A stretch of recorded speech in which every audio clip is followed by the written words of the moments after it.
Today, Kevin's taking his prized Christmas cozy blankie and turning it into a hardcore custom race truck front bumper.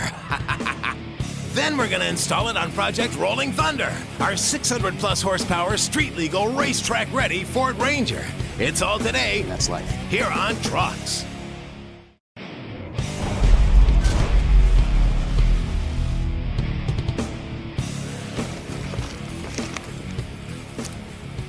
Hey, welcome to Trucks.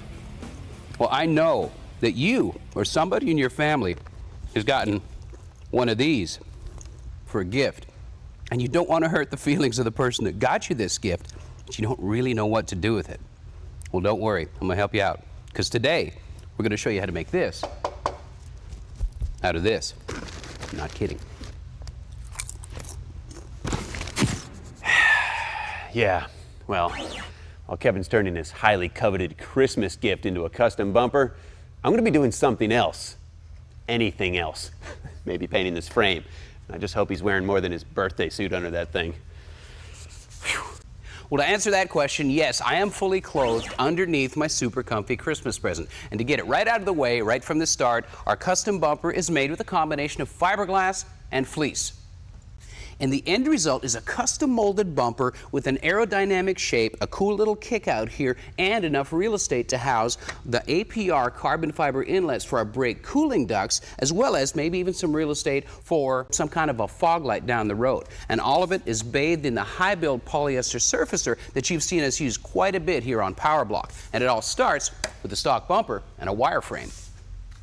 Now, the stock bumper is a stamped steel upper combined with a plastic lower, and it didn't really have the look we want. We looked through a bunch of catalogs, and we still didn't find anything that would suit the rest of this truck, especially the custom bodywork. So, it's Trucks. We decided to make our own. And of course, it starts with a stock bumper, and then I built a wire form to give the shape that I wanted. And I did this while the bumper was on the truck to give me the ground clearance I needed and the overall shape. You could stand back, kind of scope it out and look at it and really perfect your design. But I didn't start with a 1/4-inch steel rod. I started with TIG wire. You can see pretty much exactly how this thing kind of fell into place. The TIG wire is easy to bend, and I could experiment, and I could do a bunch of different shapes and see where it started and just MIG weld it together and easily come up with my form, and then transfer these shapes onto the 1/4-inch rod. The 1/4-inch rod is a little bit difficult to bend, and it's not nearly as forgiving as the TIG wire. So let's talk about that. By the way, a coat hanger works great for the same type of a project. It's easy to bend, and they're cheap. You can do pretty much any shape you want. I stole a bunch of Ian's TIG wire, and I like the straightness of it. But we ended up using 1/4-inch steel rod because it's the same steel rod we use on the fenders and the bed sides to make the inside radius and to build the strength back into the panel. So kind of a common theme. But there's a lot of different thicknesses and different types of stock available to you. For instance, 7/16 and 1/2 inch. But as they get bigger, they get heavier. So the compromise was 1/4-inch gives us the weight and the ease of construction that I was looking for to make this project. But like we said, the steel rod is a little more difficult to bend. That's where Matco comes in because they've got some nice tubing benders available. This guy has longer arms and you can bend up to 1/2 inch diameters. This is what you typically use for brake lines, and it works good for the steel rod too. Got to man up a little bit though. You can, but it's probably not the best. Oh, there we go. It's a bit of a challenge. So you can imagine making that radius by hand. It's a little bit more difficult to do. However, you can get it done with the tubing benders. But if you don't have them, here's an inexpensive way to make some simple forming dies. If you've got a C-clamp and something round, you can rock and roll.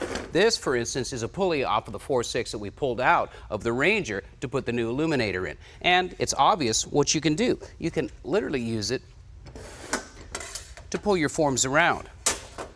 Even when it's coat hanger or TIG wire that you can easily bend by hand, you can use this guy to make a smooth radius that's perfect rather than one of these that's going to be inconsistent. So it's a great tool whether you have the tubing benders or not. Here's another thing to remember. You saw me bend this with the tubing bender, but if I try and do it on my homemade die, I can't do it. So here's where you can use leverage. It's simple physics. We've just got a longer piece of the same stock, and I can use the leverage and easily bend around like so. I can make a nice consistent radius that way. So keep that in mind when you're trimming pieces. You might waste a little with the longer stock, but you're going to get the radius and the bends that you want. So now that you know how I got my wire form in place, I've got a little bit of prep work to do before I put my super casual couch potato suit to much better use.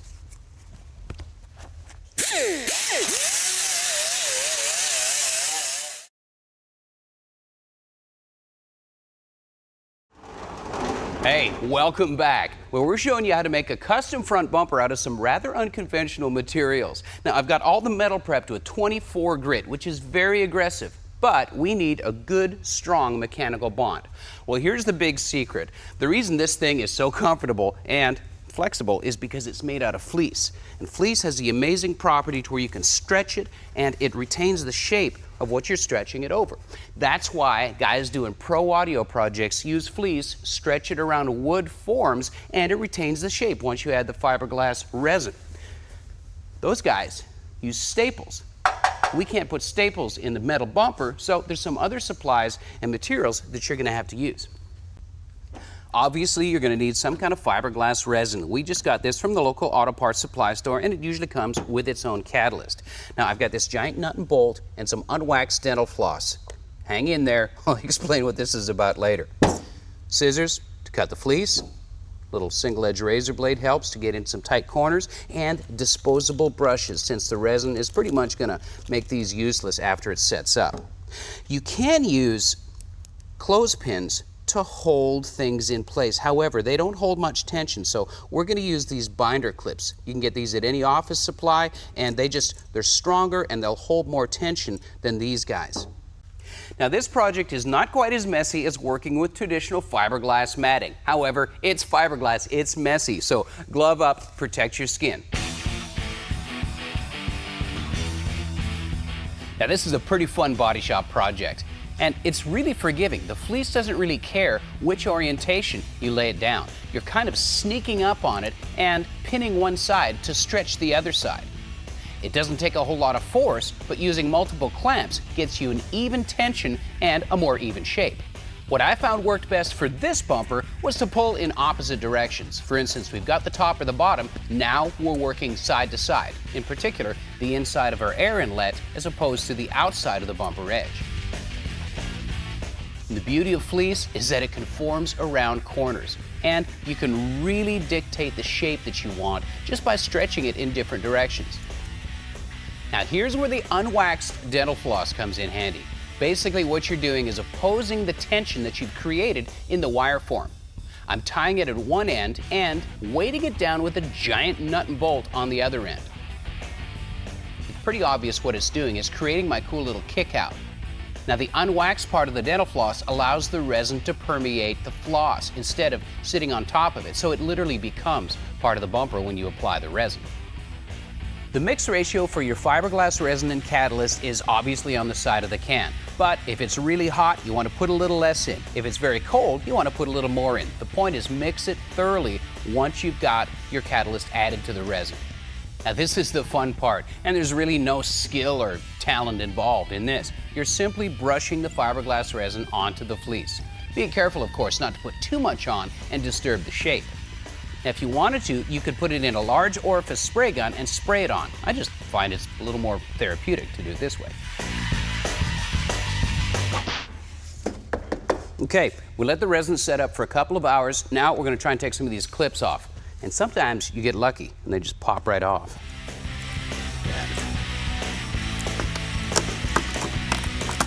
Now, these clips are thankfully cooperating. However, if you can't get them out of the resin mix, don't worry. They can be ground down flush and covered up with filler, since we are going to be using filler for the final shape. We've got a couple lumpy transitions here that we're going to smooth down with a grinder. This is the reason for the heavy-duty 24 grit scratches in the steel. It allows the resin to make a nice mechanical bond and stick to the bumper. We'll take care of the rest of that with some filler.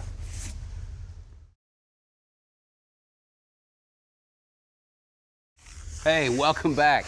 Well, it's taking shape. It's looking like a bumper now. So the next step is to cut the hole for our cool carbon fiber air inlet duct for the brake cooling vent. We got these from APR, and since they're universal, the same size hole goes on the other side, and that starts making a template. Now this is the same basic principle as doing a mirror image of a graphic on a paint job, like a flame job. I've crimped the edges so I know where my paper wraps around the ends, and I'm simply using a spray can instead of a pen to mark the shape of the hole from the backside.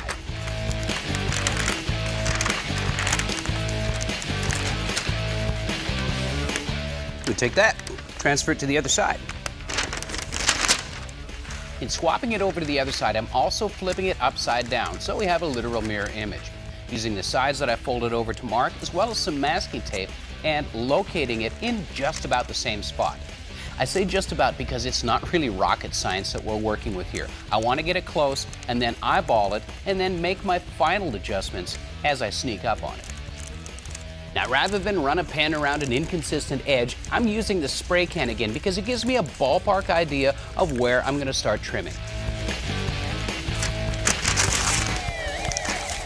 The marker just gives me a clearer idea of where to cut when I'm trimming for the opening. One final check with a measuring tape and comparing it to the other side lets me know that our template is exactly where we needed it to be. Yep, we're in the ballpark. I'm actually using an angle grinder and a 36 grit cutoff wheel to trim the opening. The fleece is thin and it's soft, and this gives me more control around a radius. Here's where the inlet scoop itself becomes a template. I'm simply using a marker and marking the holes precisely where they should be. I start off with an 1/8 inch drill bit and make the hole slightly larger.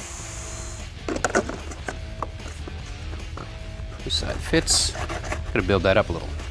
Now since the inlet duct is flat and the surface of our bumper is curved, we need to build up the edge just a little bit for a more flush fit. I'm using a fiberglass reinforced filler made by Clausen that we picked up from our friends at Autobody Color and Supply. Before the filler sets up completely, I'm shaping it with 36 grit paper. This allows me to move quickly and easily and establish the shape that I want. The fiberglass makes it strong. There we go.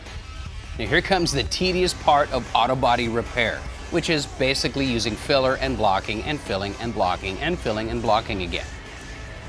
Keep in mind though, with this project, the fleece establishes the shape. All we're doing is a thin skim coat of a finishing putty, no more than a 1/16 and maybe an 1/8 of an inch thick.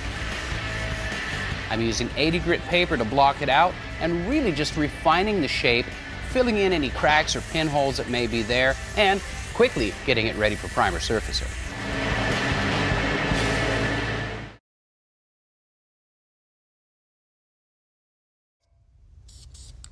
Hey guys, welcome back to the shop.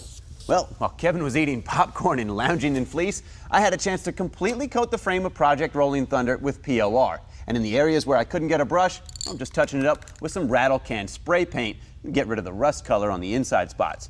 Now, we didn't end up with a show car quality finish because we brushed this stuff on, but that's not what we were after. We wanted something tough, something that could stand up to the rock chips. And this truck sits kind of low, and it's going to see plenty of them. Plus, POR is easy to touch up. Now, speaking of which, we didn't leave any bare metal to weld the coilover mounts to. That's no big deal. When the time comes, we'll grind it down to bare metal, weld in the new mounts, brush in some POR, blend it in, make it look nice, and call it done. And with the frame completely coated, we can finally start the final reassembly of this truck.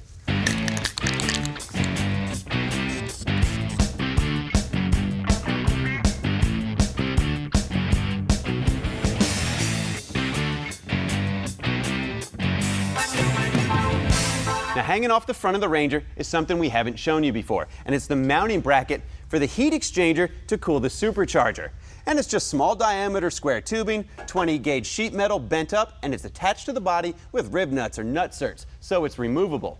And with it sitting down nice and low, well, it's not going to interfere with engine cooling or the radiator, and it'll be protected by Kevin's custom-made bumper that he used genderless man robe to make. Now this is just a mock-up. We haven't really started assembling yet, but we wanted to show you what the bumper looks like. One thing we haven't showed you is the air inlet opening for the heat exchanger. We didn't want to leave it exposed, so we used another scrapped Ford Ranger grill and just made the insert fit the opening. It just screws in from the back with some tabs we added. So we've got about 12 bucks worth of fleece, about $6 in the office supply binder clamps. We used about 10 bucks worth of fiberglass resin, about $10 worth of filler, and about 30 bucks worth of this high build primer surfacer. The most expensive thing on this bumper cover were the carbon fiber inlet ducts at about 200 bucks for the pair. So all told, we've got about 275 bucks in this bumper cover.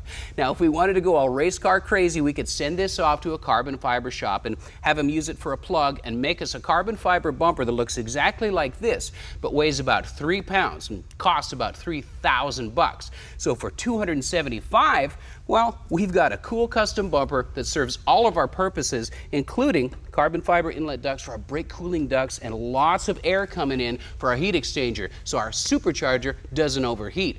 And the highest cost of this whole bumper cover was actually my dignity at the beginning of the show. Hey, that's life. Hey guys, if you're looking to make a big improvement in the horsepower and torque levels of your 03 and newer GM pickup or SUV, well, you need to check out the E4 Supercharger from Edelbrock. The unique design of this inverted root-style supercharger allows for longer intake manifold runner length, allowing for more torque, which is especially helpful in towing applications. And in here, the Eaton TVS rotors run cooler and quieter, which improves volumetric efficiency and puts more power to the ground. And that way, you can make your already potent LS engine that much more powerful. I think we could find a home for one of these as well. Guys, thanks for watching Trucks. See you next week.